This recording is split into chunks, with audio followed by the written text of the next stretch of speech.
Oi, oi, oi. All by myself. Oh, shit. Fit. Too fat.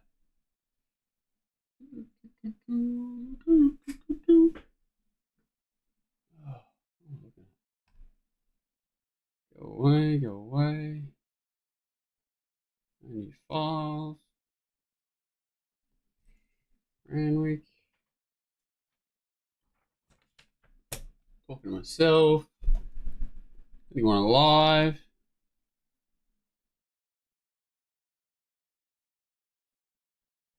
Yes. Agree. I got to see none of the UFC. I was at I was at the Comic Con thing with the kids yesterday. Lunatic Asylum. Big cock, here we go. He's Callan. He's graduated to kick. He's moved out of YouTube. Good to see you there. I saw none of the UFC. I saw it was great to see Max Holloway win. Complete lunatic. Saw the knockout. It was a good knockout. Justin Gagey. Masters was great. Result wasn't. I wanted the second fella, but always good. The Masters, best golf tournament of the year. Good fun. If I ever hear about this goddamn Queen Elizabeth Stakes race again after today, it's actually probably more painful than the Winx yearling. But we'll talk about it one last time and then forget about it forevermore.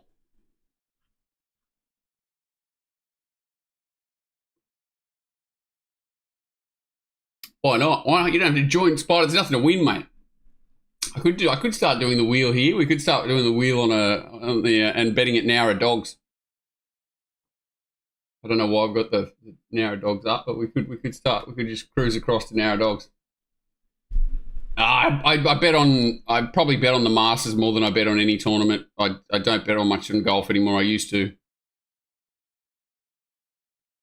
Here he is, the slow punter. The disappointment of the Saturday stream, torching the $100. Should have just gone all in on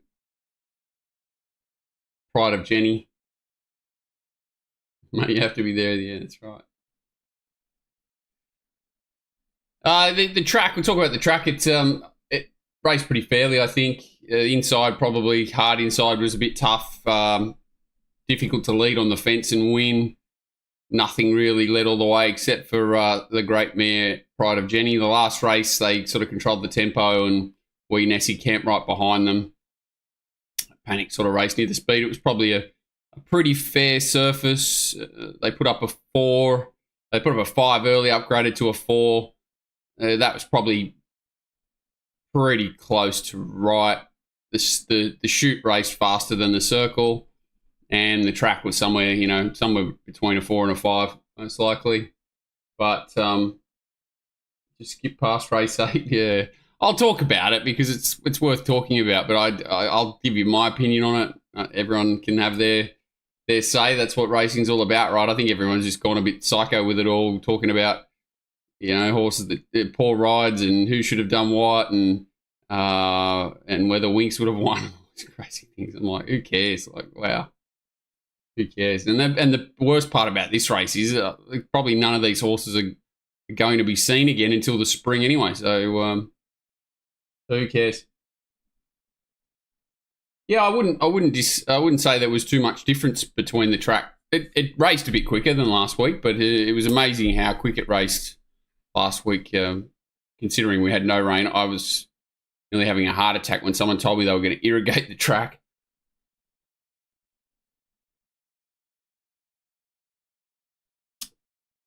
Pardon me. Yeah, I heard someone say they were going to irrigate the track on Friday. I nearly had a heart attack, but that didn't happen.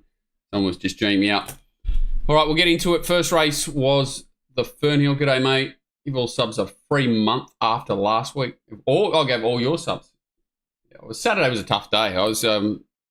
Panic was my only result, and it sort of it carried the day, but not a great day, that's for sure.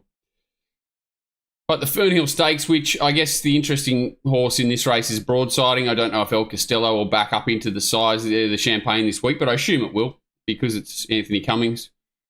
The race overall, pretty steady. They sort of, the they control the tempo anyway. Tempo-wise, steady to the 800, sort of keep it to the 6. They ramp it up the last 600. It's probably one of the more impressive last 600s of the day, and the winner's super strong late and strong through the line, strong last 800. Increase its tempo through the line. So 10th fastest last 8 and 6 of the day, and then 6th fastest last 4, 3rd fastest last 200. So this horse should back up well into a Champagne Stakes and has to be taken seriously, I would imagine, just because of its setup and timing. Coming into a race like this, it's coming off a mile run, which not too many horses in this race will be, if any, and has shown that it can sprint hard on the back of a mile. So yeah, Broadsiding looks a talented horse. We were on it last start at sort of 25-1 when it was just drawn the wrong gate there and ran a good race. And they're the horses got to come up against next week. So Linebacker and those characters. So it drew awkwardly here, and I thought it was an exceptional ride. A bit of luck that he was able to sneak in behind here. Pardon me, I still got a goddamn chest infection. Anyone who thinks Broadsiding is good should see admitted. Do you rate Broadsiding as legit Champagne? Yeah, I think so. Shocking ride by Gibbons. We'll get to that one. Tabby time. I think he was traffic warden going to the Champagne. I don't think so. I don't know that answer to that question actually, but no, it can't. It can't go there. It bled. Sorry, it can't. Super sunny. Super sunny. It definitely bled. Will not be there. So yeah, calves in behind here, which was probably a little bit lucky that he gets to then boot up into a spot underneath the stablemate. So he at least took advantage of that spot and ended up, holding a position. You can see how slow they're going. They even out that speed. On his own and extends to lead by a length and a half. El Costello goes to second from Killcare Beach Girl. Then came Miss Bustlinger. Yeah, they even out that speed a little bit, but it's still a softish tempo, as you can see. Sort of all horses, been at racing in a pack behind the 2 leaders. El Costello's interesting because it sits outside the leader and then sort of comes again late. So maybe the slow speed was against this horse. Its last 200 was okay, but you would say with pretty strong confidence, unless something very strange happens in the Champagne, that the only horse coming out of this race that can be competitive is Broadsiding. Just travels like a fairly high quality horse, always has done.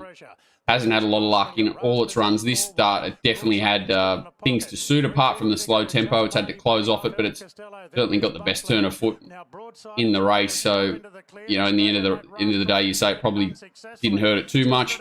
Leader stays hard fence, which maybe wasn't ideal for Just Party, but is quite weak late. And El Costello, who was out sprinted and beaten off, comes again late. So. As you just see, it's just super dominant late. Love the way it flattens out. Love the way it changes leg extends and puts them away. And pretty much a push button horse at a mile, which is, I can't see it not running very well in the Champagne.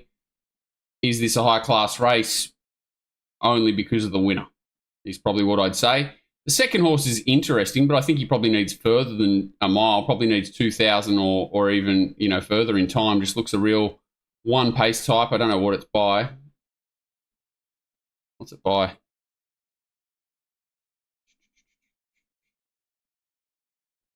Navigate these screens. El Costello. Oh, it's by Castelvecchio at a Word Games. Okay. So it's gone 1,300 with blinkers on first start in a race, always a sign of a horse that you would think they're expecting to need ground, and then straight to a mile and looked one pace, but sort of maintained its gallop. So it's an interesting horse going forward, but I think it needs further than the mile. Definitely not a Champagne sort of horse you wouldn't imagine, but the winner definitely, I think, can run well.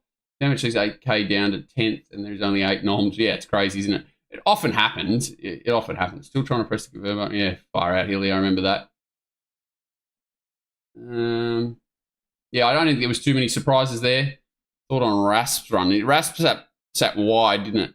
Ready to go now. The light is on for the running. It was the stablemate stuck outside it. It sort of surprised me at Wyong that it was quite strong late there. I think it's a horse that probably will be better next preparation. It doesn't do a bad job here, but that sort of 3 wide position I think negated a little bit. You could sit a little bit wide there on Saturday, plus a softish tempo. I'm not going to be as forgiving or promoting this horse as much as I normally would, but it certainly sticks on and does a good job. You know, doesn't weaken late, sort of still trying. It's not as if it's accelerating. But they all kind of do the same thing, which is a bit of a worry for me for the horses behind. There's nothing really... I wouldn't be overplaying it, is what I'm saying. I'd like to see it again. It's probably one of those sort of situations where you want to see it again. You've got even the Cordina horse sort of struggling to find clear running and getting to the outside. It's a bit of a pack chasing the Hickman horse. Was over racing and in a poor spot the whole way. So the Just Party staying on the fence, which may not have been ideal. The whole pack behind, I'm a bit jury out on, except I would like to see this horse over further. And yeah, I'm treating this horse seriously for sure in a race like the Champagne this week. What do you think the Hong Kongers love more, Johnny? Fastnet, Rock, or Democracy? Jesus Christ.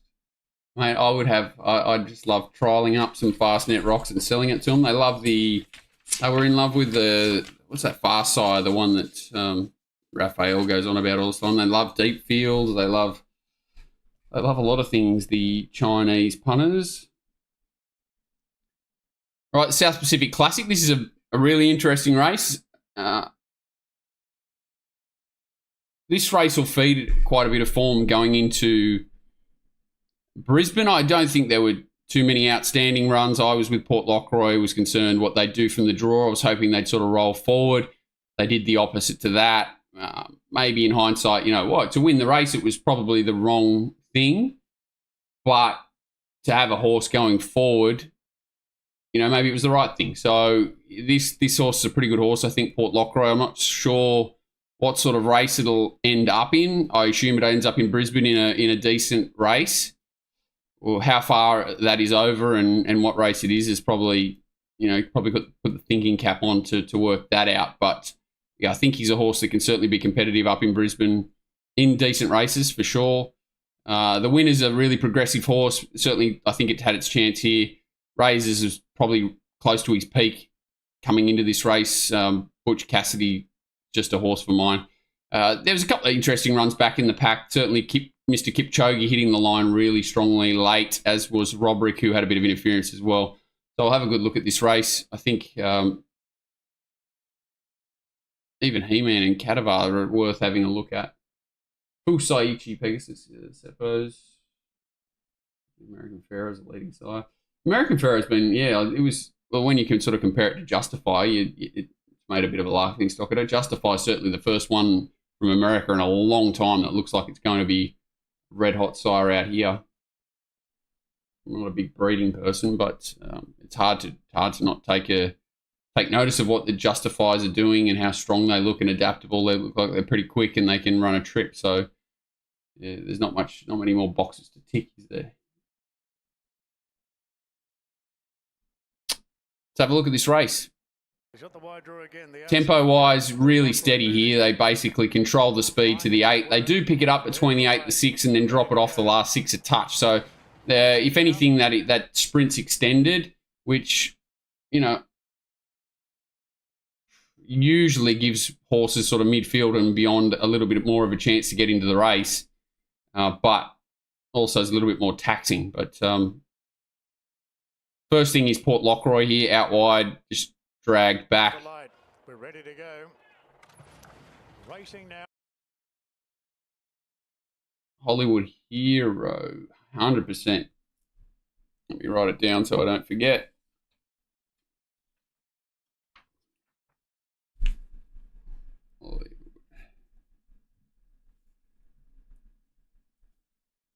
Where is it? Canterbury race 4. What else do you say there? I hate finding McDonkey. She's on a horse tomorrow that looks hard to beat. But this race looks big to his toes. He's on. Kadira showed nothing first up. Wesker showed a bit. Yeah, I'm not big sold on Wesker. Tab's had a really tough prep. Yep, I'll have a look at it. I think ordered some 4 years until he's on top. You need to get into breeding, Johnny. Easy money. Sometimes Mountain Guest is in the same race. Hollywood Hero. That's an interesting horse. Sarge's horse. Missed anything over here? Sorry. Nothing. All right, so yeah, drawn the widest. Port Lockroy is physically dragged out of the race. And not surprising, but not the way I wanted it to sort of go. Roderick's in front of it. Panic jumps well, had that soft gait, but he's a pretty adaptable horse. There's a couple of horses in the same colours that seem to be racing well. I can't remember the name off the top of my head. Another favourite horse of mine. I don't know if it was sold, actually. But same stable. Actually a little bit keen early, so that adds a bit more merit to the run of Panic. And he's now left exposed. So, yeah, you can't really knock Panic's run here. He's done as much work as anything up front to this point. Raises. Perfect position. Mr. Kipchoge's last. And that's Port Lockroy backing on the inside, back towards the rear there. Then came races Kandinsky Abstract as a race for the home straight. I think that's horse called, is it Lively? So it's had a really nice run just in behind. So at this point, it's Port Lockroy making ground towards the inside. In a sec, Kippo will switch it to the outside. Roderick to the outside. This is Mr. Kipchoge, which is, I believe he's a Queensland Derby prepped horse. Sorry, just getting rid of the races. They're annoying me. Yeah, Mr. Kipchoge's a prepped horse up for the Queensland Derby, so he'll be very interesting. So hard to change course the way that Port Lockroy's trying to do here, especially for a horse that doesn't have like an electric turn of foot. He doesn't really get a chance to balance up until very late, and quite a good effort through the line. So again, Panic, he's done a really good job, sat outside the leader for the most part and fought them off. Port Lockroy good for the future, and this bloke down the outside was literally out there for a look, and you can see big strong bugger that's changed his leg there and just sort of worming into his work late. He was really good. So yeah, he's really obvious. He'll be high up in the betting in the Queensland Derby, but you can look at him there, big lump of a bugger that has huge improvement to come. So I think he's freshened up well for sure. He's not a horse that looks like he's not come back with any condition on him and will struggle to get to the race. He looks like he was just given a full-blooded barrier trial there, and he's got a heap of natural physical improvement to come. So yeah, I think he'll be very interesting going forward. No knock on Panic, even though there was a small winning margin there. I think he can improve. I think Razors, that's him. I think that's as good as you'll see from him. He's not I've no knock on him, but I think he'll continue to run well. Rhythm of Love was good. A horse that's sort of hot and cold for me. It's just a bit of a non-winning type that runs well all the time. Butch Cassidy, I think he's going to be struggle to catch in a really nice race, even though he carried the big weight there. Lively sort of poked along just behind. I think it had every chance, basically, sort of a little bit held up and forced back to the inside, but he was, a little bit more unlucky than I thought, Lively. But I think he was sort of deep into his prep as well, so no, he's only third up. So he could sneak up to Brisbane and be interesting. Kieran Ma's horse has certainly ran through the brick walls on Saturday. So I'll be interested to see if that form continues up. But yeah, for me, the horses that I'm most interested in heading to the Brisbane Carnival, Port Lockroy and Mr. Kipchoge, but not underselling Panic as a horse that is on the up, only being second up there and coming off a sort of wild midweek where I thought it knuckled down really well and raced really well there also. Had Butch in this race, mighty toughness despite the loss. Yeah, I just think he's not. I don't think he's got a lot more to give. I think he is what he is. Yeah, I just think there's not a lot more there. Yeah, it certainly was a really good trial for the Derby. Mr. Kipchoge. And that is all I have to say about that. Country Championships final, Provincial Championships final. What was it? The Midway. Provincial Midway, whatever they want to call it. What's going on here? Why can I not see this? Why is this having a mental breakdown on me? Pop back up. Maybe I've made it full screen somehow. Ah, that's what I've done. Yeah, so here they really overdo the speed. They go quite quick to the 800, 3 or 4 lengths above, then speed right up. So the difference with race 2 and race 3 was a controlled tempo to the 8, and they made it a bit. They sort of put a bit more pressure into the race from the 8 to the 6, and then late in the race they sort of they lost a bit of that. Sort of last 400 was quite soft. So this race here, they've gone quick to the 8, then sped up to the 6, and then run home a similar sort of tempo that last 600. So this race is a lot better quality race for its class, and the tempo is more severe. So quite a strong tempo, a little bit of interference in the straight. The ride was given a big rap. I'm not going to say it was a good or bad ride. I think it was a little bit lucky. Most of those horses that sort of were looking for runs towards the inside looked in a bit of trouble, and then the gaps opened up when Convincibility sort of did a bit of a sidestep at the top of the straight and opened the floodgates a bit for those around it. Straight Ace given a really perfect ride from Zara, really.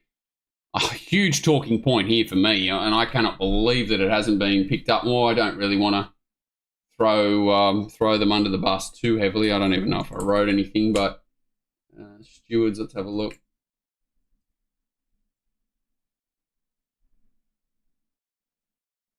Pretty bad that Racing New South Wales.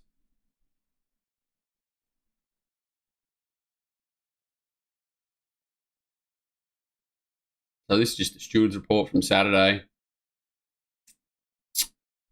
Race 3.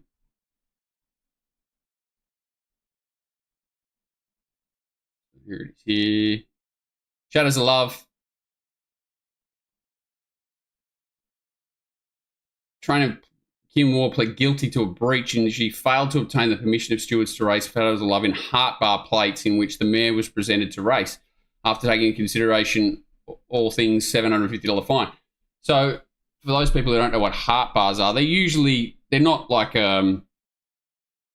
they're a shoe that's adapted to alleviate pressure from parts of the foot, which basically means they're not put on for practice. They're put on to alleviate pressure off something like maybe an abscess that's burst or a bit of soreness in the feet or something like that. It's there to help an issue as a rule. I don't know what the issue was or if the horse had an issue, but they're not accidentally put on. It wasn't discovered until the horse was behind the gates that this horse was carrying these shoes. The shoes. Punters had no idea at all. Even now, it's not listed as a gear change.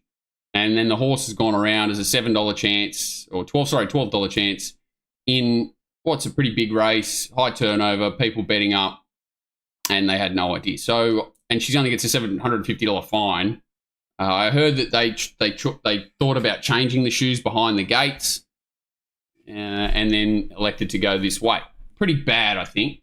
Yeah, pretty bad. So to put heart bar plates on with no one knowing, to me, is completely deceptive. Do you trust the stewards? No.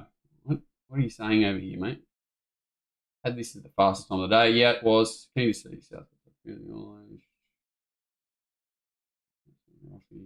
Jesus Christ, there's so much of this. Yeah, so I thought that was quite disappointing. I thought the horse ran really well, but it's a bit of a what-if situation from my perspective, saying the horse, if we knew about the issue, which is what we should have known. I can't wait to see whether this is even listed as a gear change in the future. That'll be the next one, because at the moment, I don't even believe they've recorded it as ever wearing heart bar plates. I'll check. Yeah, bar plates front, 12th of April. So they put it on now, and it's bar plates front, and it's not even heart bar plate. So even that's not correct. Anyhow, let's look at the replay. Bar speed and increased tempo from the 800 metre mark, basically. Shadows of Love is the horse we just talked about. Pings the gates. What two big factors that happened here that impacted on the race? Number one, Willow Dow misses the start, and then Deanne Pena decides that she's going to ride the ears off it. The other thing is shorts back towards the inside, which is probably the other leader in the race. Didn't muster and didn't show the speed that probably everyone expected it to show. So now we've got a race where jockeys have probably come out and had to go to plan B straight away. And then Deanne Pena's got a bit frisky on Willow Dow and pushed the button a bit early there and really put some tempo into the race. Shadows Love's the only one that really pulls up with an issue. I think Shorts pulled up with a bit of heat stress or something like that as well. This horse has been one of my favourites for a long time, but I can tell you now I'm not in front on the horse. We bet up on it last start at 25-1 when it got nutted by that Democracy Manifest Camel, and I was definitely not with him on Saturday. I didn't have a bet in the race myself, but no surprise to see him win, but certainly had the tempo to suit. Sort of said straight ace and lobs into that really nice position. Here comes Willow Dow charging through the field. Convincibility ends up rolling right forward. And Shadows Love's quite keen here early. Here comes Willow Dow through the middle, Little Beginnings, who is one of the horses that flattens everyone. Wasn't its fault. It's it's just sort of a chain reaction situation. I did hear that this horse, Osbred Flirt, didn't pull up 100% after the Wyong run. Again, nothing reported. It was quite soft in betting, and I thought it ran quite poorly considering the run it had in traffic. In roll, the nice run it had. Timmy gets flattened on Willinga Beast at a vital time. So the winner's back here. Tarvi Time here. We look at the start, just to see what he did on Tarvi Time. I think he just basically reverse parked it. So, whereas he did get squeezed out, so that's not his fault. But I doubt that he was ever going to go forward anyway. But it sort of drags back and tries to ride it for luck. Last one was Ruby Flyer coming up to the turn. Willow Dow the outside, followed by Little Beginnings.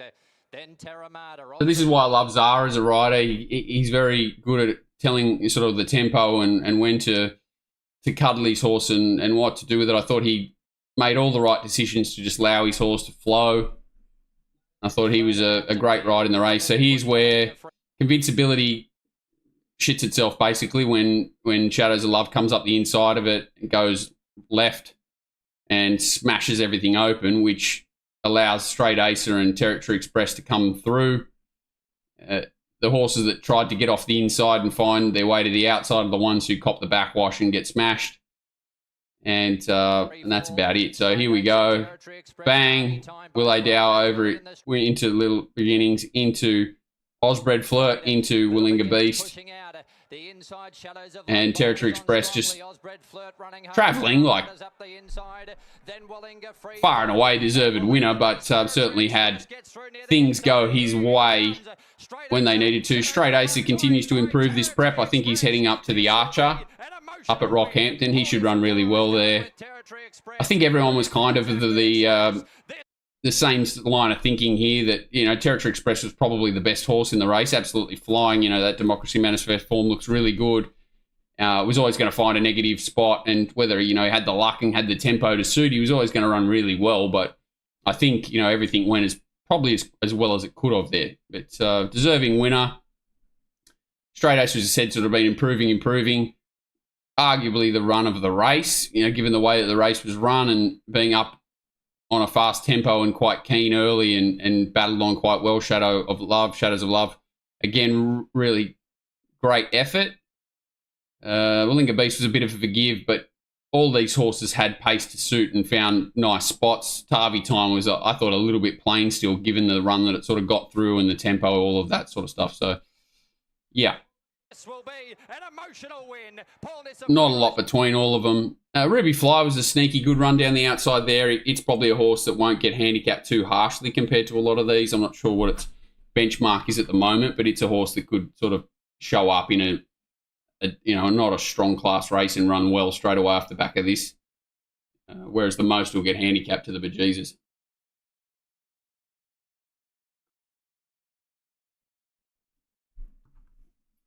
Territory Express is an 101. And it's completely insane, isn't it? Love how they change commentators to the Bushwicks. Williams get a fine for changing tactics in parading ring without punters knowing. What was that? Was that on... Mr. Brightside? Yeah, we'll talk about that.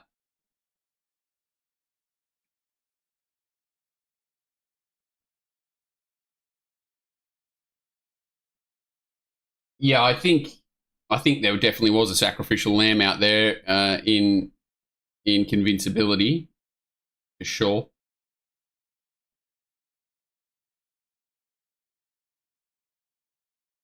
You said the trainer reckons Plate Horse. Oh, yeah, Territory Express. Well, the bloke's completely mad. You've seen what he's done with this horse from the beginning of its life. And, it was just he was putting the wrong riders on it. And I'm not a huge Zach Lloyd fan at this point. I think he's got tremendous, raw ability and he could make a good jockey in time, but he's got a long way to go. But he's ridden this horse really well, as in he's been really patient on it and sort of ridden for luck and allowed the horse to sort of get through its gears and use it sprint late in the race, which is probably the way you've got to do it. And he's had a bit of luck. He's had clean air twice and won well, and then he just got held up for a little bit. And, of course, the day we were on him for our absolute balls at 25s, but that's the way it goes. Certainly no fault of Zach's really there. He just got one, just ran out on him. So, yeah, this race will be interesting. I think Straight Ace will be suited in the Archer. I think it'll run well. I don't know what to do with Shadows of Love. I think the horse is absolutely flying, whether they go on with it, whether they ever come out and tell us what the issue was with its feet. If it goes back to standard race plates last start and it was just overcoming an issue like with maybe a burst abs or something like that, a stone bruise, then it can improve. Osbred Flirt copped a little bit of a backwash. Willie Dow actually stuck on quite well. So, but most of these horses, this was their grand final. Territory Express can certainly... it would be funny if it showed up in a class 6 set weights. That would be funny. It would be very hard to beat there, but more likely that it shows up in Group 1 weight for age races from what we're hearing with Cox Plate aspirations. But it's just a really interesting horse with a huge engine that you would imagine if it found its hands into the way of a right trainer and the right jockeys, it could have been a genuine weight for age star. But he's doing a good job. Popped in a midweek a month ago. Straight Ace, it started quite short in the Wyong heat, which was a bit silly and ran well. It started very short at Kembla. Maybe it was a midweek meeting. I think Tommy Berry rode it. I didn't think it was justified it was that short. Of course, it needs a bit of racing to get to its top, so it hasn't disappointed me, this prep. It's probably its last 2 runs have been big improvements, one upon each other, and that's the way he sort of does build into his preparation. I think he's been overrated a touch, but he's hitting his straps now. I just don't think there's much between the first 7 or 8 across the line there, and what does it really mean anyway? This being a grand final and where these horses head towards in the future. Yeah, I think they've all got a very similar ceiling. Willinga free falls again. Like if it drew soft and had the right run there, it probably is going close to winning the race. So, I think this is its level, but this is probably the best midway sort of final we've seen strength-wise. Usually there's 1 or 2 that go okay. These horses are all pretty good horses, like as in maybe Group 3 at worst horses. Group 2, this horse has measured up in a Golden Eagle. So I think that's enough about that race. Did Baltic Coast win the race last year? I don't think it did it?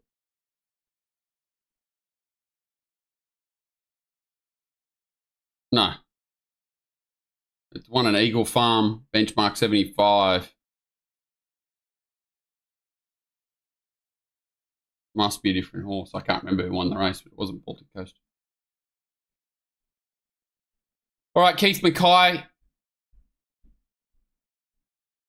A few interesting horses here. Someone, was it Astro, asked about this race. Just wanted to talk about El Castillo. Elmozillo was my best result in this race. I backed 2 horses at 150 to 1, and they've both been beaten not far, and I absolutely stripped out on the race. So personally, not a great result on this race, but that's got nothing to do with reviewing it.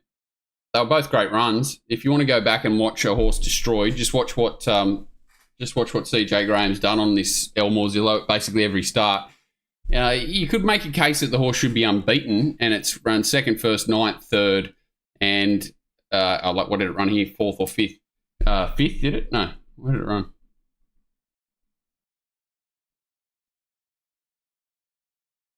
I'm in the wrong spot.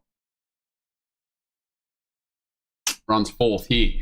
So Diddle Dumpling was the other horse I was on at 125, 150 to 1 each way. It ran 5th. I was on more territories at 40s each way. It's run 6th.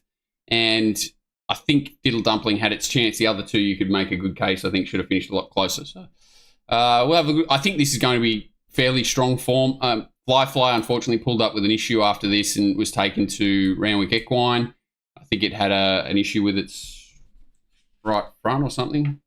Off 4 Paston, so hopefully it comes back next prep and gets back to its best. I think they had went a bridge too far here, and unfortunately things didn't work out. Amina pulled up with a lost hind plate, which is never ideal. Not as bad as losing a front, but still not ideal. So a little bit of a forgive for Amina.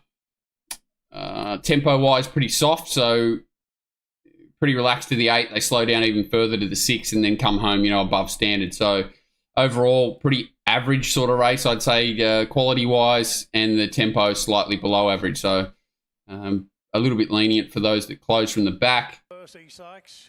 The run of Elmozillo is quite incredible. This horse has got an incredible engine back in the pack. Nothing too much going on there.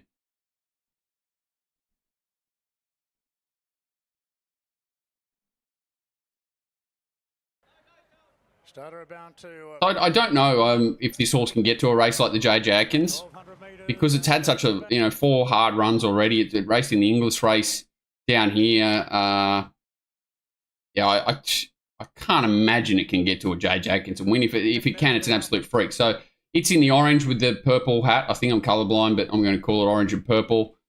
Horses that I want to have a look at here. So white with the red with the white seams. That's more territories. Anesa's here in the nose roll. The winner, Lady of Camelot's drawn outside it. The winner of the slipper, this is Diddle Dumpling on the inside, and they're the main ones. Racing and 2 Darn Lizzie jump well, so did Lady Zodiac wide out. Quickly on the scene, Divine Force. So there's not a lot of pressure here. I expected more pressure. Diddle Dumpling lands in a perfect spot, so does Anesa. More territories lands on the back of Anesa. I don't know where the heck he was trying to go on it. I guess you could argue that he was trying to find the back of Lady of Camelot, but I don't know why when you're on the back of, they're both 3 to 1 chances, why you would try and go where Tyler tries to go here. Elmozillo last. And Keen. Look at it charging back in the pack here, the grey Elmozillo charging over the back of their heels, even checking horses on the way through. So I don't know why Sheila the Thriller's so desperate to go left here. Back on the inside of 2 Darn Lizzie, further back to Anesa. Lady of Camelot at about 6 coming to the turn. More territories ridden up the fence, and then came Erno. So stopping it here, this is Diddle Dumpling, this is Drifting, this is Lady of Camelot, who's had a nice run. Elmozillo, the grey with the orange and the purple. Anesa, more territories. Come around the corner. It's Drifting and Ladies. So I don't know why he goes left here and tries to go at the back of 250 to 1 chances or 25 to 1 chances instead of sticking on the back of the 7 to 2 chance. Being pushed on, and Divine Force got it asked. Elmozillo's inconvenienced badly by more territories there as well, and sort of gets pushed into the open late. Camelot. She's driving. And Rockets. Lady of Camelot. Anisa took the shortcut, and Anisa beats Lady of Camelot. So it should have won, and should have won by a long way, Elmore Zillow. It's probably one of the most incredible runs you'll see, really. A horse that SP's 50 to 1, and probably, if you remark the race, if you re-randomise the draws, you mark it favourite every time. If you run it again from that draw, you've still got to mark it pretty close to favourite, I think, because I don't think much more could have gone wrong for this horse. And it's only been beaten, 2 lengths, a length and 3/4, and look at it through the line. And the most incredible thing is it sort of pricks his ears and runs off, through the line and doesn't want to stop. It's one of the more incredible runs I've seen for a while. I think this horse was a complete forgive, more territories. I don't think it ever got a real chance to wind up. I think it's got more to give and can certainly bigger in the carnival in Brisbane.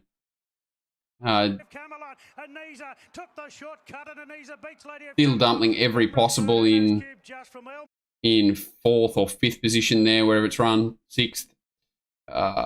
Erno's Cube, I think, struggles to go on to Brisbane. The top 2 have got a spell, I would imagine. So, no knock on Anisa. It ran really well in the slipper. So did Lady of Camelot, obviously. I think they're both peaked, and we'll see them again in the spring. Reviewing this race, it's probably more important to find runs that we're going to want to back up on over the carnival. I don't know what to do with this horse. Because it just seems to be like it can win whatever it goes in. That's probably the right answer. I just hope they find a jockey for it. I'm pretty sure Craig Williams would be keen to stick with it wherever it goes, but whether it's in Brisbane or not. But this guy can go to Brisbane and race well, more territories for sure. I think they're the 2 main horses out of this race. Obviously, people are big believers in the old SP word, and one of them comes out of this race with a $12 SP and a $50 SP. So we might still get on this horse. Just hope they don't. You can't put CJ Graham on it again. You just can't. You can't.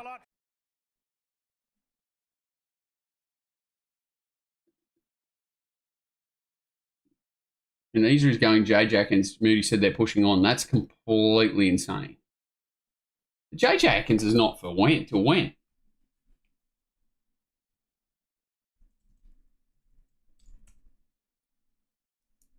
June 15th.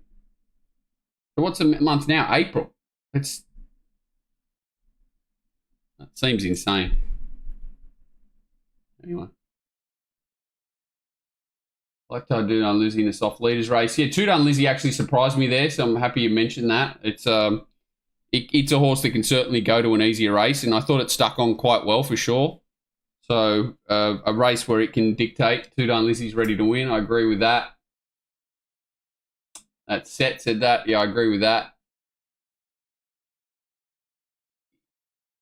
I don't mind them when they take them up to Brisbane and leave them there. Yeah, you've got to at least. If it beats Elmore Zillow, I'll eat it. Look what this horse did. Look where it was in the run and what it did. It's just one of the most freakish runs I've ever seen. Look at it with its ears pricked as it runs out and off the track. It's one of the most incredible runs I've ever seen. 4th fastest last 200 of the day, off the back of a half a carving from an outside gate. So I don't know.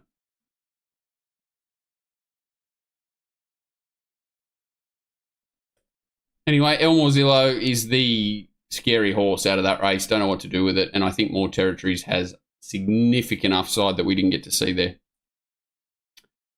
Royal Sovereign Stakes.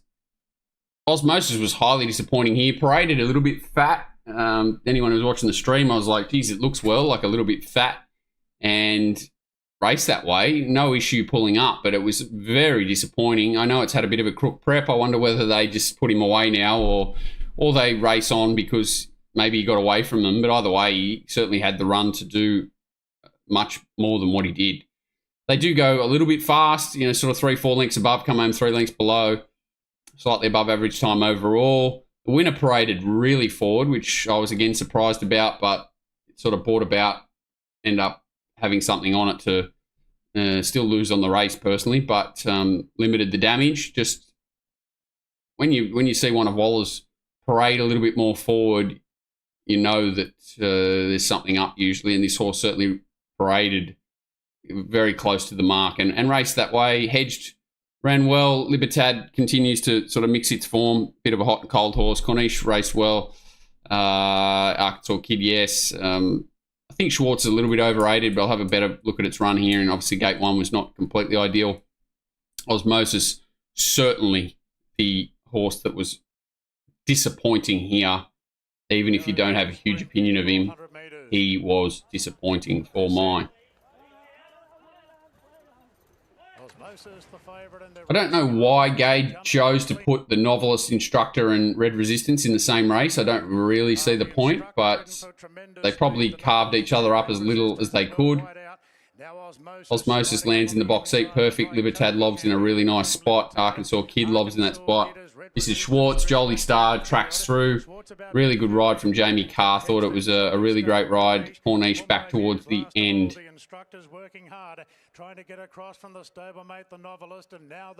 So they're going too fast here. The horse at 3 wide with no cover, which is Rayakoki, was certainly a forgive-ish run. Libertad's off the bit nice and early, so it's a good effort to stick on. You can see even now the only horse you really want to be on, well, at this point I was really happy to be on Osmosis because it gets the split, but you could see Jolie Star tracking up behind, and once she was that close, very dangerous proposition. So at this point, this is Arkansas Kid. It's been pushed back towards the inside. Schwartz. These courses get tired late. The Novelist and the Instructor. Mumbai Muse back towards the inside. This is Libertad. Corniche. I think that's Corniche there. I'm not sure. The outside, then came Schwartz, who's eyeing off an inside run, but might run out of room. Osmosis. Yeah, it is Corniche, and that's Hedge towards the inside of it there. So Hedge just sort of chopped off Corniche as they were both trying to go for the same run. But really good ride from Jolie Star. Jamie Carr on Jolie Star. Osmosis goes for 2 strides, knocks up. Schwartz is back on that slightly inferior spot, and I think wants 1,400 metres personally. And I think the rest sort of ran to their potential. I don't have much to add to this race, to be honest. As in, they all kind of ran to their potential. Could you reserve, if Hedge had the run that Jolie Star had, I think it would win the race, but she was only first up. Libertad, a little bit keen, raced okay. Corniche, if it drew a better gate and landed in a more forward spot, it could have sort of landed a little bit closer. Coulda, shoulda, wouldas, and Schwartz did a decent enough job back towards the inside there. I just never know when. I never know where Wallace horse are going to end up. Hedge just had that little bit of extra fitness on the winner.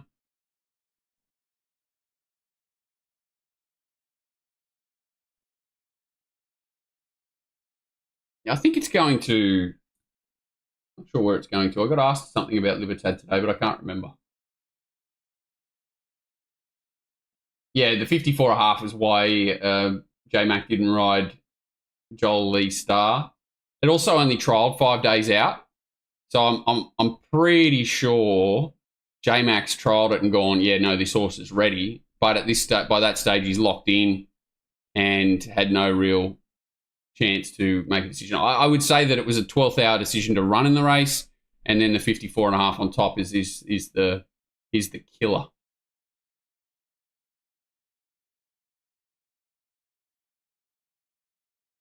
Celtic Sin. I'll have a look at it. Sorry.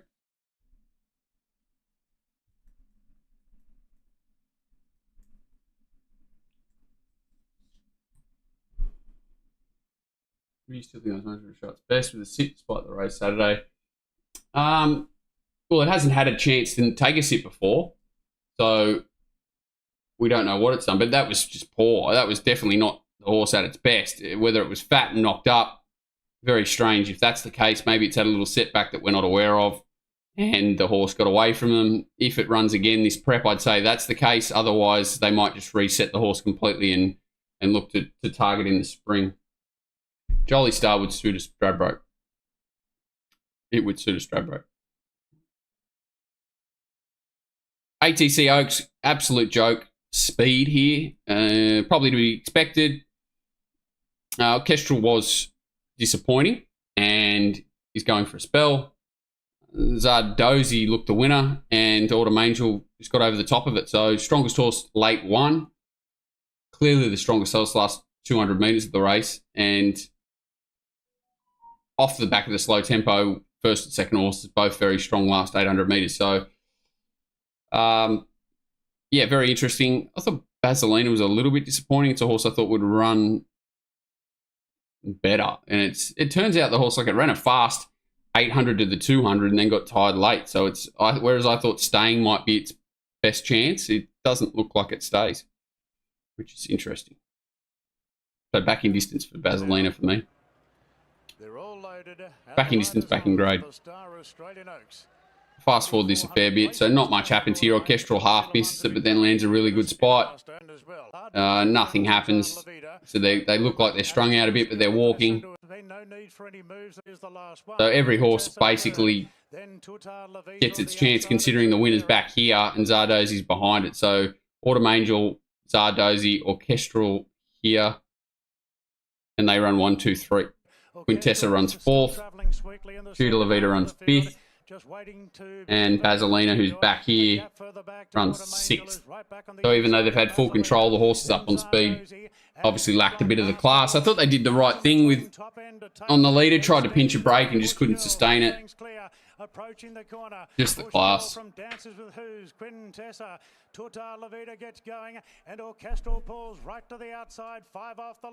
Yeah, no panic from Zara. Sort of just tries to find the back of Orchestral. And, you know, he's lucky enough that Vaselina sort of drops off enough that he can get out and angle out. But he's just a great rider, isn't he? And, you know, even though you could say he was a little bit lucky and cut the bend a little bit compared to Zardozi. But great ride and strongest horse late won. Pretty boring. It's I'll go back just for shits and giggles. And something that horses that go into races up in distance at Oaks, whether it's, you know, JJ Atkins's or whatever, what you just love to see is, so this is the day that Autumn Angel was quite soft in betting. Vaselina's down the outside. I think that's Molly Nickers and French Endeavour. This horse is like, they're going to get to this horse, and what it does the last 50 to 100 metres is a sign of what only good horses can do. And I certainly didn't, and I sort of had her equal second pick on. Just what she does there when they sort of come to her again and she lowers her head and sticks it out and runs away from them. It's always a great thing and shows like the sign of a horse that, you know, one wants to fight and two just, you know, has stamina and the ability to find under pressure, which is what's always good. So what do we do with this form is probably the question here. Obviously, she had to give them weight here. But some really good runs in this race. A good band is going up to Queensland to the Oaks, apparently. Coachella and I can't remember the name of this horse. I think it's like Curvedad or Kenyatta. I think you got to take this form really seriously because she basically had a chance here, quite a slow tempo, which is what we saw there, and there's not much between these four horses. I didn't think their runs. We talked about it last week, but whether they end up in sort of an Adelaide Oaks or a Queensland preparation, I think the first four across the line here are going to play a huge part in the filly staying races over the next few weeks.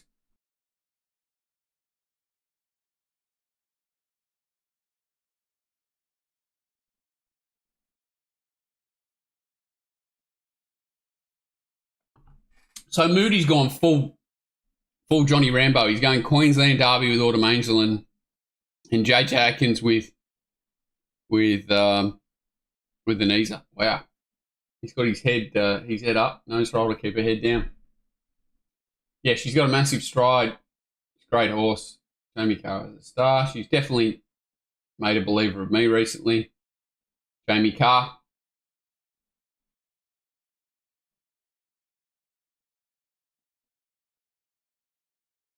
So he's not sending I Wish I Win up. I think this horse, I think it's plagued with problems, I Wish I Win. There's got to be a reason why he hardly ever has it fit. Interesting.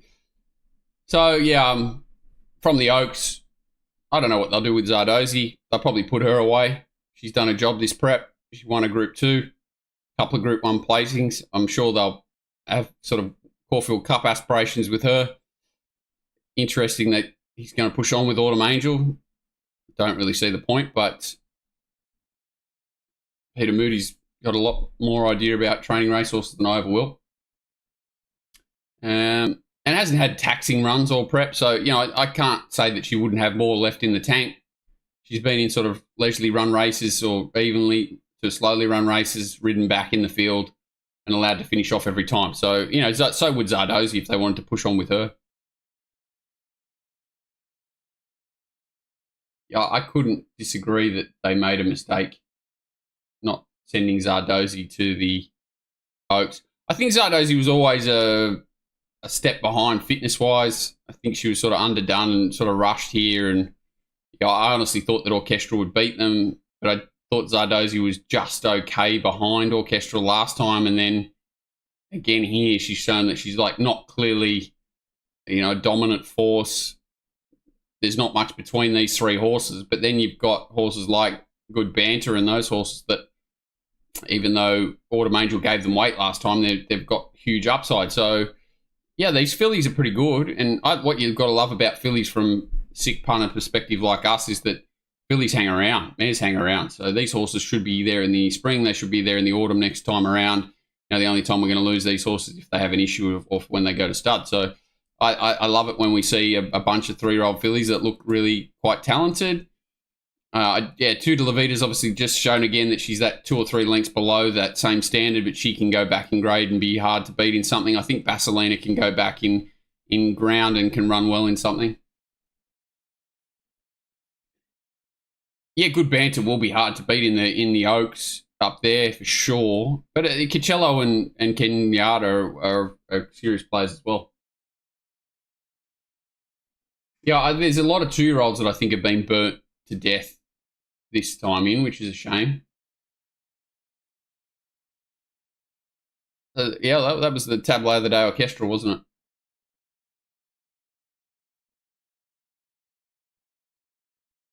Right, we've looked at it. Sydney Cup. Now, I've been around a while, and I'll concede this was a very steady race on paper.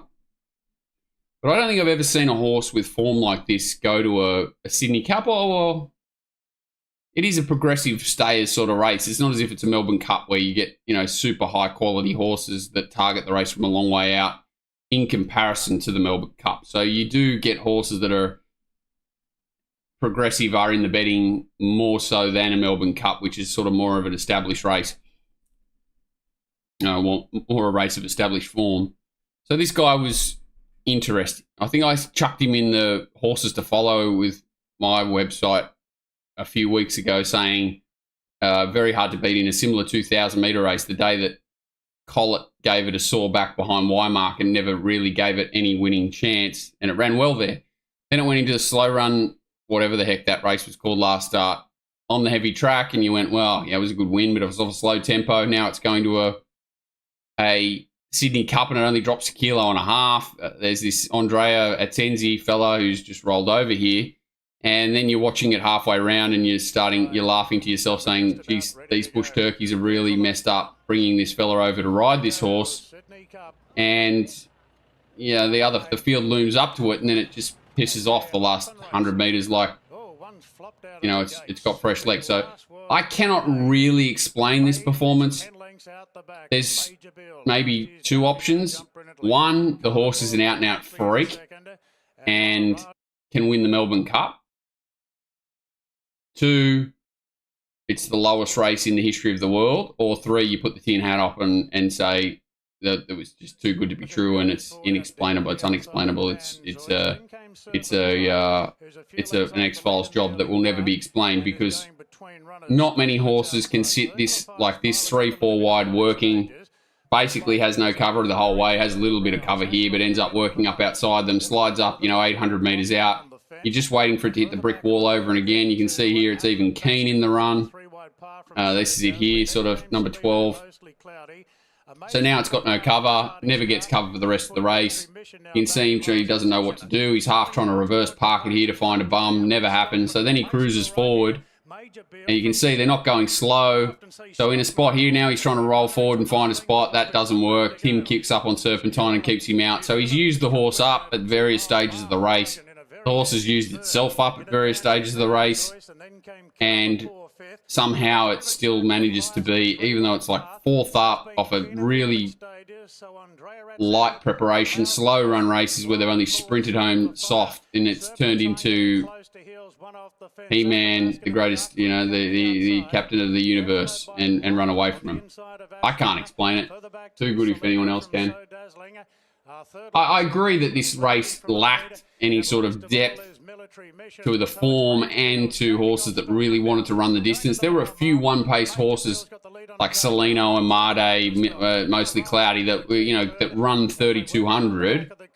But this win is still pretty crazy. Now further back then to Athabaskan, who's on a wider path gradually. Yeah, so he could come out in the spring and just win everything, and then it makes sense. But he should, off the back of this win. Then came Salino, who won the Sydney Cup here. Yeah, it's not a soft tempo. They roll the whole way. So he's still got no cover here. He's up outside the leader now. Still last of all, the Sydney Cup field thundered away. The race started in front, followed by third, but in a threat in between cover. On the inside, I'm just going to fast forward just because I'm falling asleep. So he's got like horses like Serpentine, Athabaskan chasing him, mostly Cloudy down the outside. Mostly Cloudy down the outside at Circle of Fire. But here he's like, Athabaskan's going to go straight past him. Carlapor's had a good run. He's going to go past him.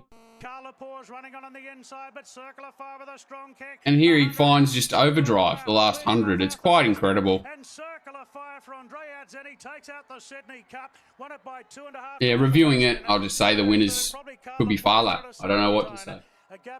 Mostly Cloudy was just given none. Not anyone's fault, but wasn't given a winning chance, and I don't think it would have beaten the winner with a bat, so it doesn't matter really. And to his credit, the jockey basically said he butchered it. He's like, everything I tried just went wrong. He's like, I was just resigned to the fact that I couldn't do anything about it, and I think basically the way he was talking, he was getting ready to give commiseration speeches to the owners and apologies, and then next thing you know, he's in the winner's circle. So good on him to say that. The last 200 was quite respectable. 34th fastest last 200 of the day off the back of a 3,200 metre race off an even tempo. So he's the fastest last 200 metres in the race. Incredible, really.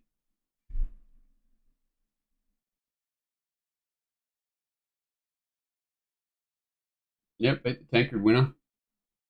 Yeah. I won't spend any more time on the race, but it's a bit of a jury's out. Most incredible performance I've ever seen. So that's a Kieran Maher incredible performance into another one. What I'll say, and I wrote a silly tweet today, is that the best thing this horse does is ask questions of not only the other horses in the race, but the riders and the connections, because they're part of getting their horse prepared and any sort of tactics or anything like that. This horse is always asking questions of everyone, which is what you want. You don't want these muddling, crappy races like the next race, like this Queen of the Turf, which is just horrid. And, Zoo Gotcha wins it, but probably shouldn't have. And it's just one of these horrible races. People arguing that this horse didn't deserve to win this race. To me, I'm not saying I don't respect them or their opinion. Everyone's entitled to their opinion, but I think it's just silly. Trying to detract from this horse's win is silly. This horse makes its own luck, and then they have to make a decision whether they're going to risk at all to chase this horse. Can you blame Craig Williams for not going quicker when he put in a change of tactics to be ridden more quietly. That change of tactics was also decided prior to the scratching of Lindemann.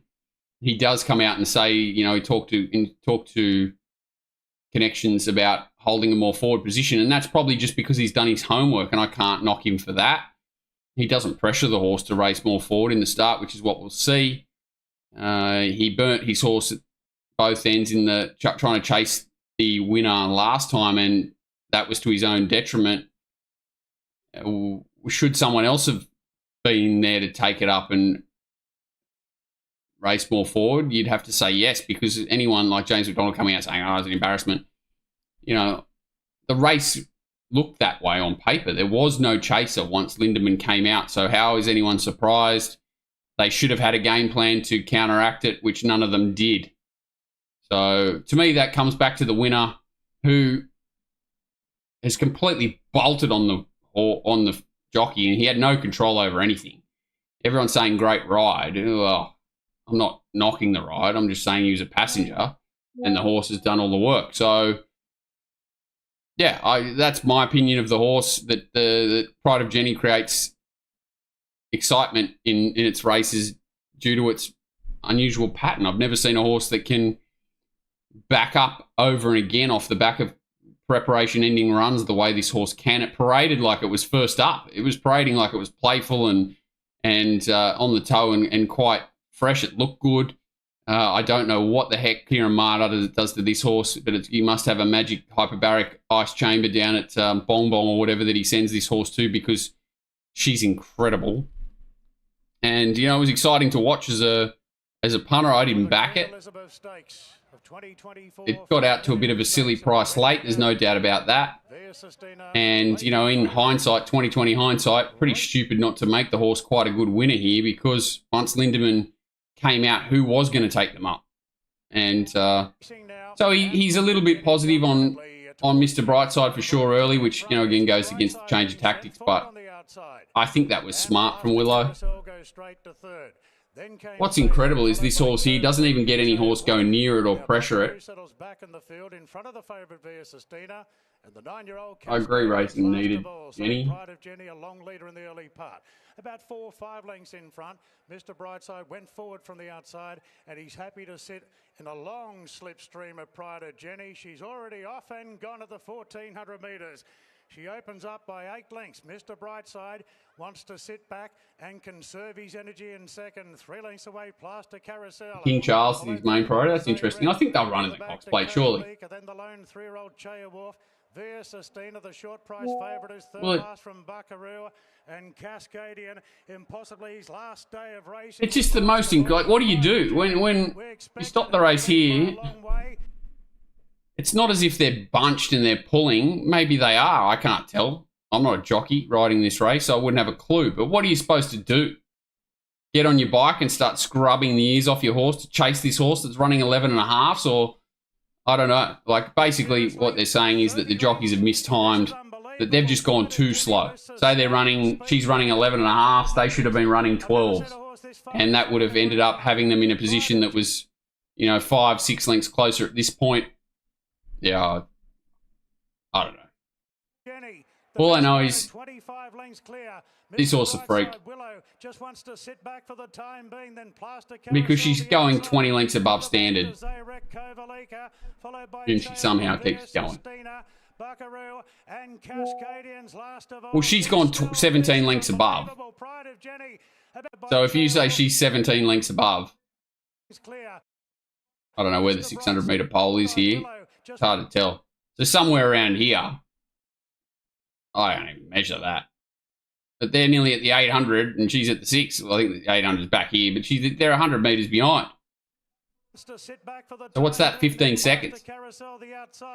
Further back to Zarek Kovalika, followed by Cheowolf via Sistina, Buckaroo and Cascadians last of all. This is unbelievable. Pride of Jenny about 30 lengths in front in the Queen Elizabeth Stakes. So she's gone 17 above. They've gone more than 6 below. They've gone 12 below or something. Yeah. And then came Buckaroo via Sistina. She's winding up. She's getting to second, but Pride of Jenny at the 200. My goodness, 15 in front.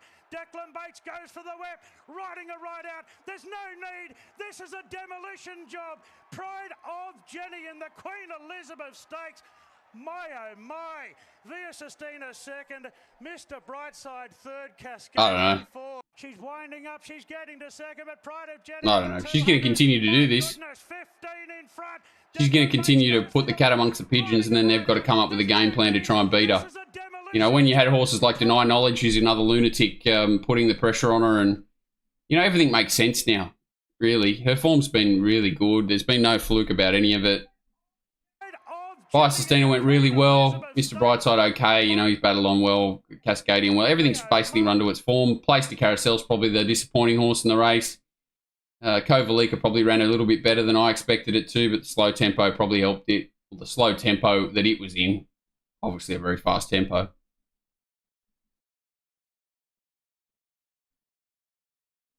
I'm just not a fan the owner adopted these tactics for betting purposes. I don't think they can control the horse. I think he was pretty open and honest that he was a passenger the whole way. So whilst the owner's saying, you know, just let her run, the horse is the one that does it. And I agree, racing needed this. I think it's great. I think this is much better publicity than the goddamn Winx healing. But I just hate the angles that people take with the old... I like debating the race. I love appreciating what she's done. I love appreciating what she does every start and the way she backs up and all of these things. I don't care to be too aggressive against any jockey that's made a poor decision here, because it's such an abnormal situation that they're not put in all the time, and that's created by the horse. So appreciate the horse for putting that pressure on everyone and give her all the credit.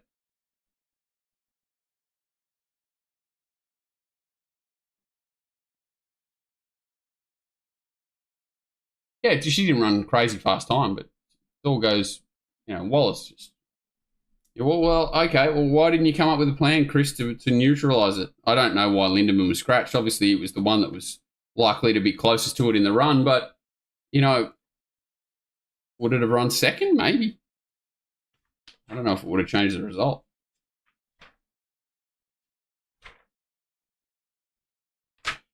Queen of the Turf, Poxy race.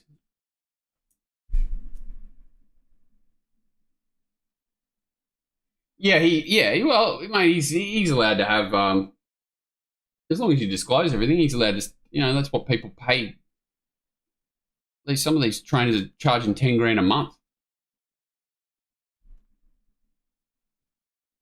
I'd be much more upset if the owner was having 100,000 on his stablemate and Pride of Jenny was out there putting it on for it, rather than... Willow's post-race interview was awesome. Buckaroo meant to go forward, but it's not fast anyway. He wouldn't have been able to get near these horses. I don't think anything would have changed the result. I don't think there was any horse in the race capable of racing close enough to drag the other horses into the race to make it to change the result. Just the makeup of the race, there wasn't a horse there that could have done it. So I think everyone's circle jerking over something that, you know, they run the race again. Obviously, everyone knows they might rather step out of their comfort zones and all that. I don't even know if that would change the result.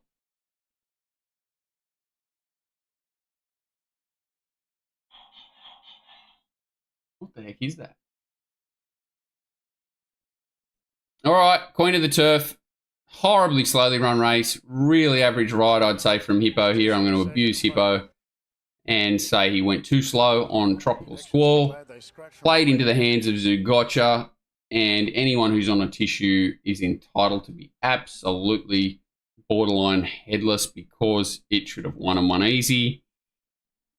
And, you know, there's some decent enough runs back in the pack. Eternal Flame, Campionessa, Alentia was, you know, just out of the race the way the race was run. Renaissance Woman was given a really average ride from Josh. I think even he was critical of himself. He just gave it way too passive a ride early in the race, and she ran a huge race and was tired late and was never in the race. She's going well. I think Ruthless Dame, again, ran well, but I just don't think she runs a mile. Really slowly run race is going to flatter that.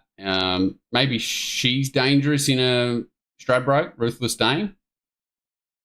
Very dangerous in a Stradbroke, Ruthless Dame. I think that's 1400s as far as she wants. Let's watch it. Tissue second favourite. Connections to be glad they scratched from the Queen Elizabeth. Racing now. And Arctic Glamour was last out, and Tropical Squall, as usual, bounded out of the gates and is going to lead for fun. Samana strides up on the outside, going to second from Zoo Gotcha. Now, Whiteout Osmos being sent forward in advance of Macarena, who's 3 horses wide in the early. There's a bit of a mixture of jockeys. You can see Josh really reverse parking Renaissance Woman back, and Eternal Flame getting really keen and dragged back. It was interesting to see Ruthless Dame back that far. I didn't think it'd be back that far.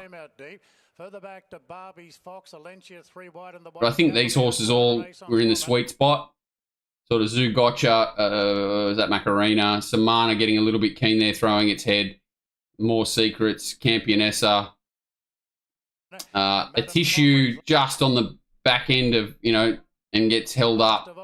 So Tropical Squall in front by a half to Osmos. Zoo Gotcha gets to third in the leader's back position. Yeah, that's sick. It's tough. You can't really blame Shin too much. He could have really raced more forward, and who's to know that they're going to run such ridiculously slow speed up front and then get sort of held up. So the problem is, when they go slow, every horse has got reserves of energy, so then gaps don't really open. It's harder to open gaps, and it's hard to overcome negative positions because every horse around you is going to be able to sprint home fast, especially at this level. So its effort at Tissue is absolutely ridiculous. And well back in the field, Renaissance Woman and Madame Pommery. Tropical Squall looking for another great. Yeah, I don't know. So if you're Shin here, where do you go? So here, where does he go? He's got a 100 to 1 chance in front of him in More Secrets. You've got Samana, who's a 10 to 1 chance. So he's going to edge heading towards the outside. I think you don't want to go to the fence. The fence is no good. So at this point, he's trying to edge out, right, or find a gap. So he's had one crack at it, 2 gaps. Maybe he could have gone here and through, but he's running up the back of Macarena and at Osmos, which are 50 to 1 chances. I think I'd give Shin the benefit of the doubt that he's a smart enough operator, thinks like a punter, that he would know that Samana's going to take him further into the race. He's obviously having a panic attack because he knows that Zoo Gotcha's had the best run of all time and probably going to pinch it. But even the biggest thing for me is this horse was, like you look at that gap now, he's probably unlucky he didn't take that run. But I can defend him, if is what I'm saying. I don't think it was nightmare. Did it cost it the race? Probably. But I can defend him. But being back in distance, 2,000 or a mile, and sprinting off this tempo, just a crazy effort. Crazy effort. Zoo Gotcha just makes her own luck, and that's what is one of so many races. But I think a Tissue is just a clearly better animal. Good. Stradbroke, interesting horse, Ruthless Dame. Alencia, good. Dangerous in a Stradbroke. Tats Tiara, for sure. Pretty good Campionessa, good Eternal Flame, deep into its prep. Tropical Squall went too slow. Good Renaissance Woman. I don't know where it could end up. It's an interesting horse. Stradbroke's a bit short for it, probably needs a mile. So a Tats Tiara, something like that's probably a bit sharp for her, but she's going really well. I'll be forgiving of Osmos, back up in distance with the blinkers off. A more, genuinely run race, I think it can improve. So I think this form can feed races over the next few weeks if that's where any of these runners choose to go. It's just a matter of sort of where they measure up. I think Samana's probably better suited back in grade in 1400, but she's run really well there. I think she stuck her nose out and ran third. So she's third in a weight for age mares race. That'll probably destroy her rating anyway. But yeah, a lot of these mares are going really well. And again, the good thing about mares, we'll keep seeing them we'll keep seeing them attack each other. Yeah, I agree, Matty. I'm not saying that he made the right decision, but I'm what I'm saying is I can defend it. I'm not calling it a complete butchering. He's played the numbers and he's gone the wrong way in hindsight. If he stays to that inside and takes that run, I think he would have won. And you're sick beat.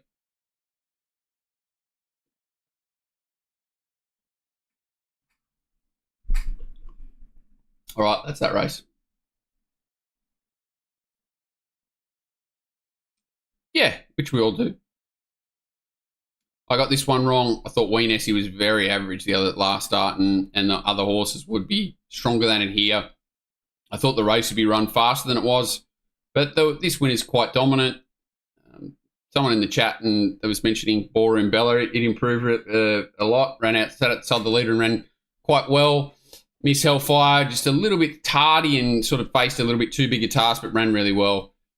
Same Magic, I think, very similar. Just got a little bit too far back. Red card proved, I think, that 1,200 metres is not its go.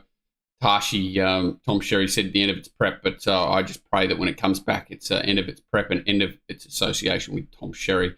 I'd love to see the horse ridden by someone else. I think it's a much improved horse, Tashi. And the load is on. But a nothing race. They go slow all the way. So it's an even tempo where they sort of stop-start a little bit, but they don't really quicken. So it's not a high-quality race. Rainbill pulls up with an issue. I'd be surprised if they didn't spell it. I think it was 1 out of 5 lame or something, but just looked like it's pulled up with a few dramas. Dalcini was okay first up. And, yeah, we've talked about the rest. So, yeah, I don't know, like even Miss Hellfire, a little bit keen, gets that run in there. This is Say Magic, who just didn't jump 100% cleanly, gets a bit keen. Tom Sherry dragging Tashi back. I just hate when you can see there's no tempo in a race or very steady tempo and the rider's actively looking over their shoulder and dragging them out. It's my greatest pet hate. My old mate Dalcini, who's cost me more money than most horses, is back on the inside here. Soltaire's back third last, approaching the turn from Mirror View. Rainbill and now Miss. Yeah, he blamed the horse, Tom Sherry, on Tashi, and I thought the ride was very steady. So this is Wee Nessie here. Slips back towards the inside, which is obviously not the A1 ground, but they do roll off enough to really present it. I think at least very high quality ground. So it worked out absolutely ideally for Wee Nessie. Laying it down to red card, 2 lengths away to Wee Nessie. Then everyone's a star. Just think, it's sort of what we talked about. It's just a decent race, and there's not a lot between a lot of these mares. Swap gates and runs, there wouldn't be much between them. They're both hard for Say Magic, hard fit. I think Miss Hellfire was 5 weeks between runs, something like that. I think that's as good as Ballroom Bella goes, and red card, and sort of Tashi was maybe towards the end of its prep, but also given a bit of an average ride. I think this race it is what it is. These horses need to go to similar grade to measure up again. Dalcini was just fair for mine. Needs a higher pressure race, but can improve and did look a bit fat in the yard. Yeah, just a nothing race.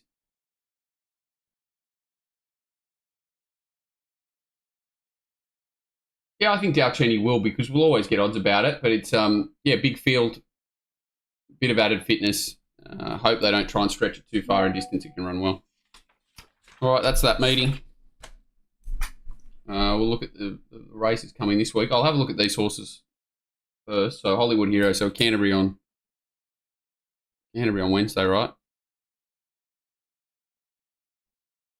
So 1550, interesting. So it's second up, 18 days between runs, 1550, and it's only ever 1 to a mile. So just the way I look at things, getting horses getting to their peak, especially when it's a mile, I usually like them to have maybe had one more run. So if it was stepping to a mile, sort of say 12 or 1400 first up, into another 12 or 1400 metres, preferably 14 second up, and then stepping to the mile, if not going 14 mile to peak.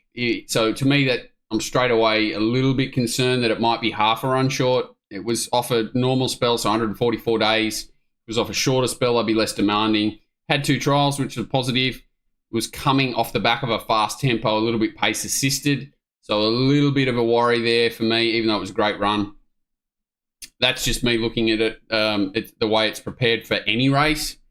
And then looking at this race in particular, drawn wide in a race where there's decent speed, I'd expect the horse to get back in the second half of the field, which is not a huge worry, but it is Canterbury and it is off a break, so it should be, the fence should be very good.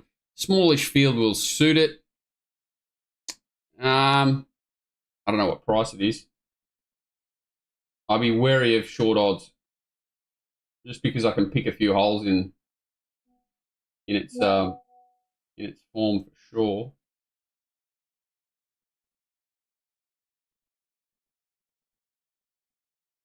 Yeah, $2.70, I assume that. So, yeah, I'd want sort of $4 just looking at it to take part. Someone mentioned Mountain Guest. I thought it was a little bit unlucky at both runs and he's ready to go. So there's a horse that maybe gets a little bit further.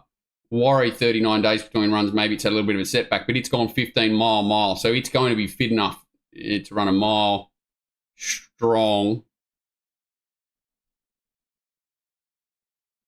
You know, it's an interesting race. What's the horse down the bottom, I think, has been disappointing. It definitely is an interesting horse. Hollywood Hero stands out as the horse. It's got a little bit of upside. Kuridar's got the same sort of setup coming out of the Green Shadows race. It's an interesting horse. And Haweska, you would think, is going to go straight to the front. And if it runs 15.50, probably dangerous. But you'd have to say it's unlikely. It's not a bad race for it. I just don't think there's much meat on the bone at $2.70. What was the other horse? Celtic Sun Race 2. Yeah, and I agree with that, Callum, that the rest of the race looks weak too.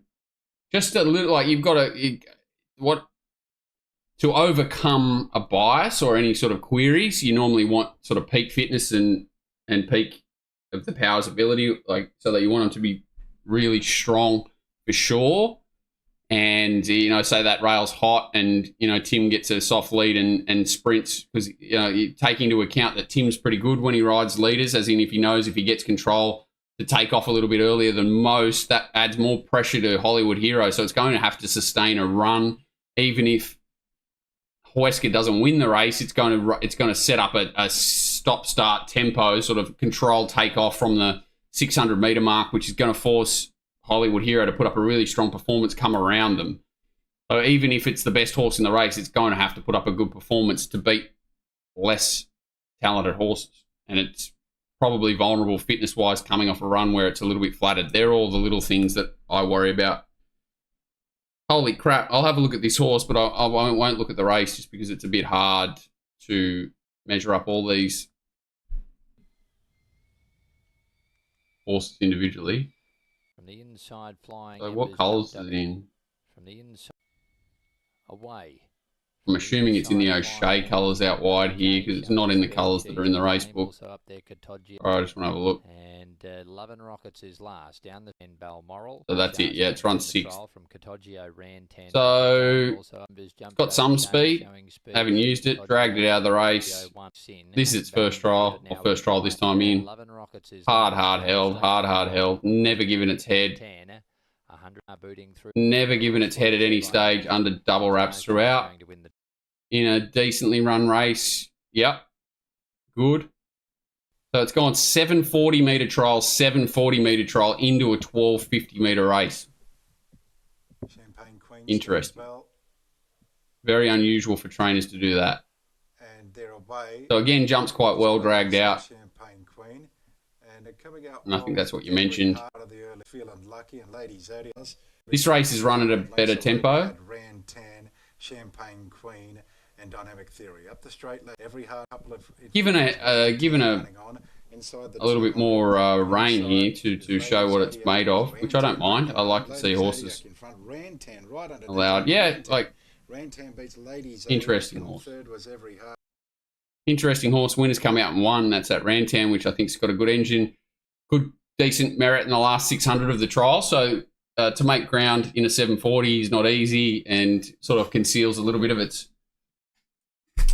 ability there for sure.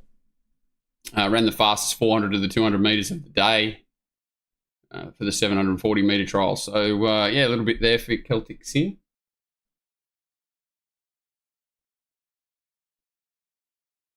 Yeah, I smell a rat with it too. I wish it didn't draw 9. When doing markets for weekend Hallmark Stakes, can you let me know your thoughts? I'll have a look at those races now. Yeah, Mountain Guest, I don't know what to do with. It's that 39 days between runs. Sorry if I missed that.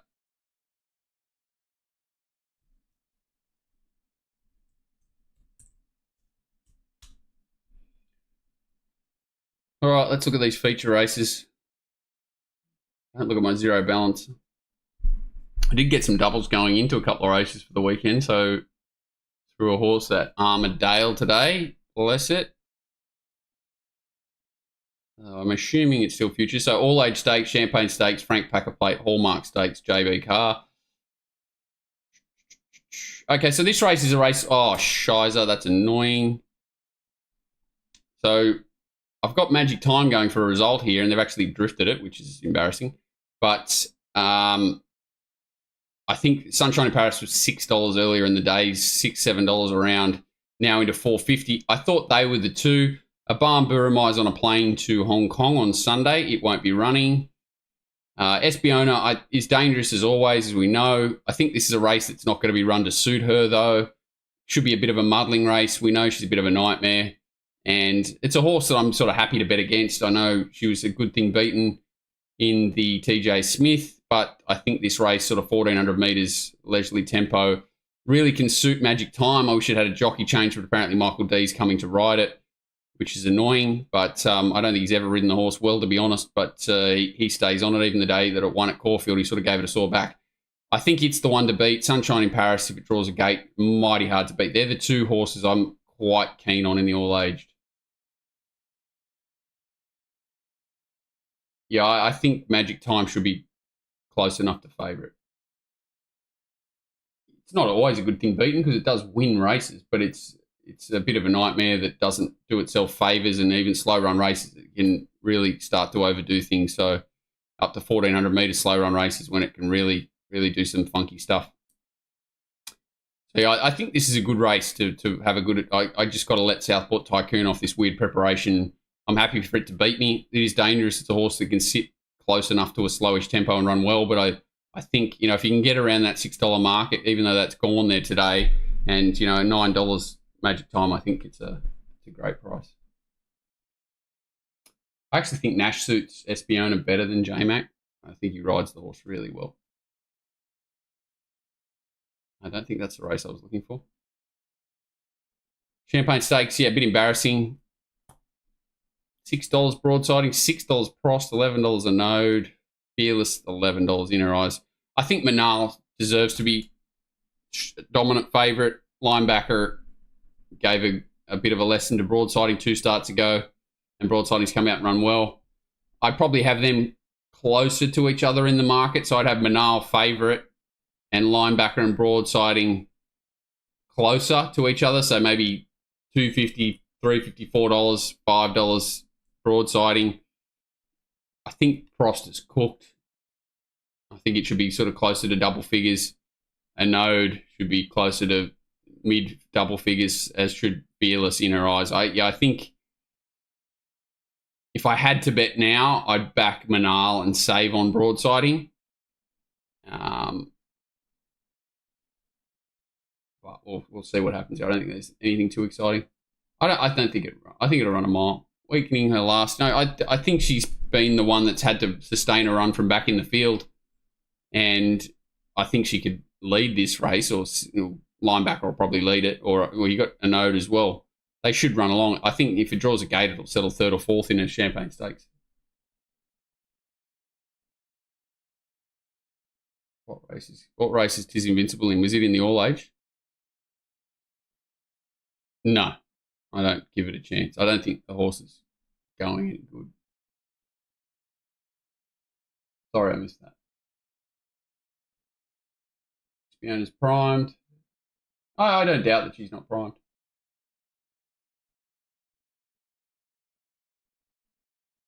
Yeah, linebacker will get its chance to sit off him here potentially, but it was a good win the other day. I just don't think it's seasoned enough to be taking $2.80 about it in a Champagne Stakes. I'd rather be with broadsiding at the relative prices, and I think Manal's the one to beat. I'd actually probably even make like $2.50 and $6. It probably makes more sense to me logically to make them both the same winning result, if not, and then linebacker, if it beats me, it beats me.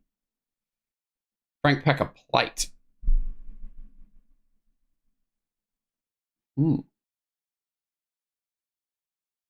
Yeah, this is a race I don't like. This is a race I'm happy to wait. If anything, this horse here interests me. Wizards. I thought it was a complete forgive its first start at Hawkesbury, then was quite dominant the other day. It's a horse that's got a bit of upside. Noisy Boy coming back out of the Derby. Bullets High, I thought, was a complete forgive the other day. Can improve on better ground. Hopefully gets a rider change. It can improve significantly.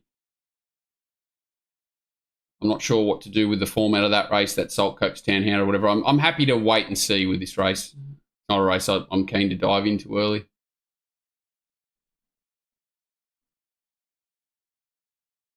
It's a fast horse, though, linebacker. Definitely one of its key attributes. I wouldn't want to be harnessing it too much. I might be wrong there because you said we've never seen it, but it did sustain fast tempo its first start and ran fast time. So not too many horses that can be ridden back can do that. So if he can do both, it could be a complete weapon. Hallmark Stakes. Front page went like a rocket first up. Yeah, man. Jury's out a little bit on it for me. Valana's bit of a crab. Marzu got beat 100 metres in the TJ. Looked like it was dead. So did Af Cabin. What do you do with those horses? Don't know. Colino, hard to say. He's just a horse. Grand Impact rocketing by. It was okay the other day. Jesus. What's the betting here? 450 to 280. 450 front page would have been very appealing here. Af Cabin's probably the one that would improve. I don't think Marzu really can. I think it's just emptied out. And Airman's not one of my horses. The Quokka. When's the Quokka on?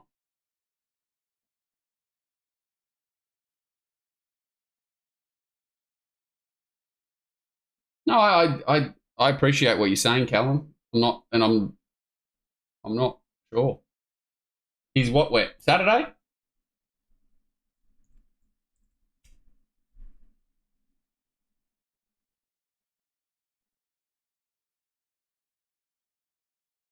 I haven't heard anything. Just checking now. That's the forecast. Holy shit. So that's even better for Magic Time. 22 mils Thursday, 3.5 mils. So you wouldn't think there'd be any watering. 5 mils Wednesday, 22, 3.5, 3.5. So you'd be expecting sort of 7-ish sort of track off, I guess, that.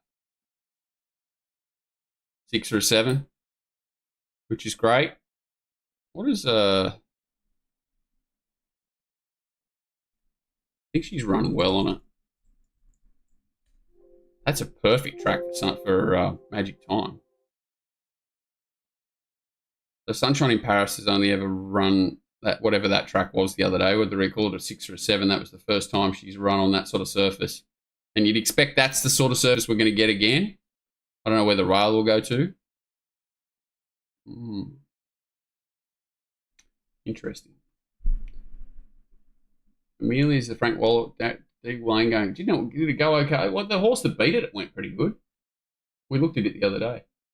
Yeah, I'm actually growing keen to continue to back Magic Time. So I was lucky to get it going for a decent result off a horse at Armadale today. So I'm now that they've pushed it out, they'll probably suck me into to keep on trucking, to be honest. And I'll probably, if I can find a little bit better than $6 for Sunshine in Paris, it'll be the horse that'll be making a decent result as well. Sorry to backtrack, and I probably should have had a look at this, but wet track. Espiona doesn't love the wet. She is a 4-length winner on a heavy track, though, a long time ago. Beating Party for 1. Dynasty's pretty average race. 1400 metres, winner 1500. Yeah, interesting. I think Magic Time's really appealing there. On pace horse that loves soft going. Very, very, very interesting. Did I just kill that? I must have killed it.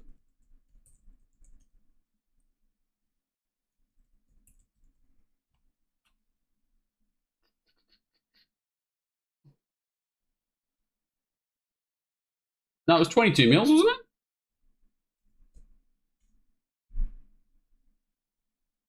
Yeah, this is the... It's in Finnish or something there. Hang on. English. Yeah, that's 22 mils. 22 mils all throughout the day. This is the temperature. So it's not going to be drying weather. Top of 19, 21 throughout the week. Fair bit of wind. But rain 3 or 4 days. Racing, futures. Wow. There's a race with who cares written all over it. This horse goes well. It's a wonder. Is there anything hidden there that we've talked about? Bajanti was average the other day, helping on you. This is a bit of a up-and-comer sort of race. Yeah, there's nothing I can see there. Is there anything anyone wants to look at there? Yeah, Oscar's Fortune. Is that the horse we looked at the other day? It's the Quokka this weekend, is it? That site, this yr.no, I promise you, is the most accurate site I've ever seen. Doesn't mean it's the best site, only my opinion, but it's the most accurate site that I've ever seen.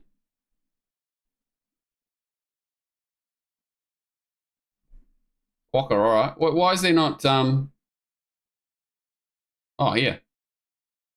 Is the barrier draw already been done?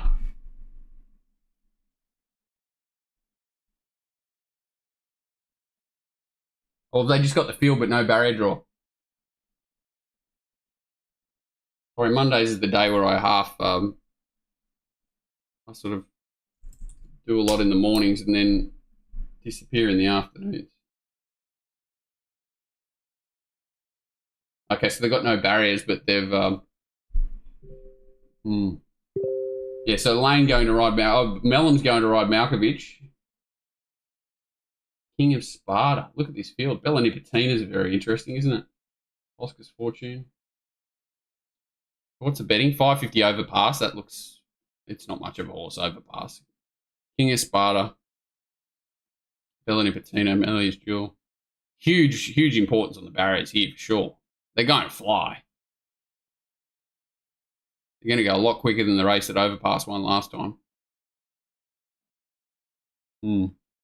Yeah, I'd just wait for the draw there. Did it really go that good? Is it not half dead? I don't know if Amelia's Jewel's ever been the same horse since it chased bloody...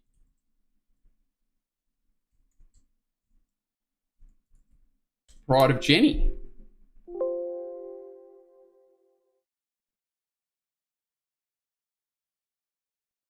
Why can't I get that replay? What's going on? Did this happen to me last time? West Australian.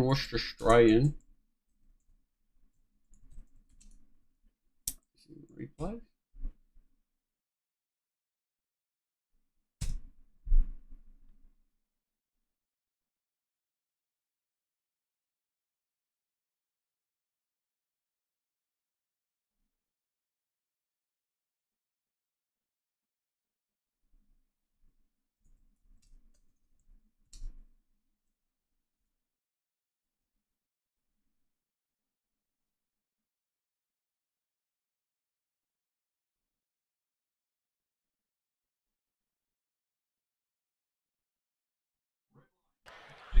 Red light flashing.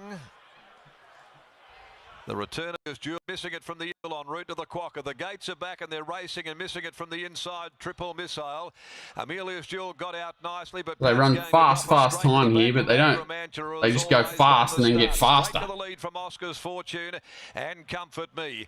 So really, she's in the prime position considering the tempo, except that they've quickened off it. Hot Z. Amelia's Jewel back there with a couple behind her. Triple Missile and 600 on the end. Those Gemma's Son. Hot Z next. The rail followed further back. Behind those, the favourite Amelia's Jewel. Pat just sitting back there coolly at the moment, but the leader's got a break on them. Acromantula straightens for home. It leads by 2. Oscar's Fortune coming around its heels. 3 lengths away then is Amelia's Jewel. She's being tested as Oscar's Fortune hits the front. Oscar's Fortune clear. Amelia's Jewel trying valiantly. Oscar's Fortune in front of Amelia's Jewel, and Oscar's Fortune has upset the favourite. Oscar's Fortune.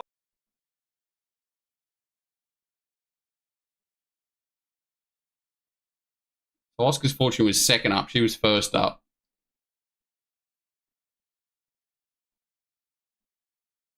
I can't knock her. It was a good run first up. Why is she $3.20 and Oscar's Fortune's? Oh, that's $8. I think that gap's too much.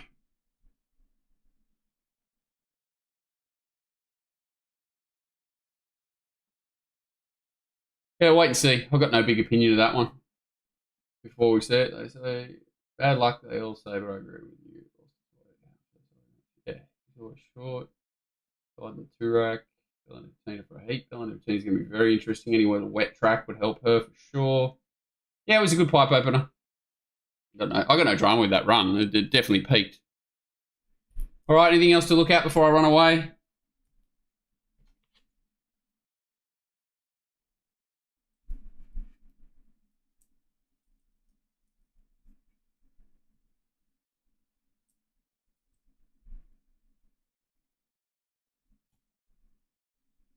All good? What do they pay me? Nothing. I get paid nothing, but they've got their name on the thing there. Where is it? Top Sport, Betfair, they pay me nothing. Pay me nothing.